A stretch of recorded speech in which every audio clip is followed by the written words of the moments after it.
Oh, well, I wouldn't hate it. Hello. First of all, thank you guys so much for having me here tonight. This does definitely is a special place in our heart. I am Tabitha Fry. My husband Jeremy would have loved to have been here tonight, but he's at an out-of-town game on duty. So I'm honored to represent our family as well as Brady's Bridge.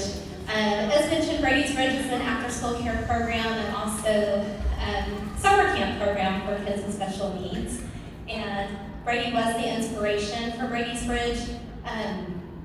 Brady's initial diagnosis was hydrocephalus. By the time he was in kindergarten, he also had a diagnosis of seizures, had a feeding tube. He used a wheelchair, and there were some other things, but that was enough. That list there. If I called any programs interested in care for him after school, we were denied just based off of that list. And so,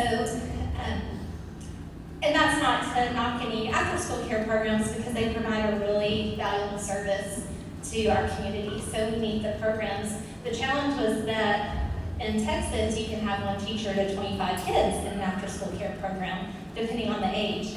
Well, for Brady, that ratio didn't work. And what we quickly realized is we weren't alone. There were several families that they had kids that could attend school, but there wasn't that extension after school for that care. And so what a family do and so the idea behind Brady's Bridge was just how can we bridge that gap to provide the care that the kids need, and so parents can continue working and have their livelihood and really support our community. And so a few years ago, or several years ago, I go to my husband and I'm like, hey, I think I need to quit my job.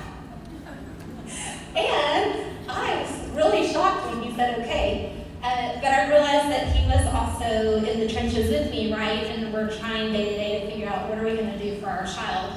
And so he said yes, and the journey really began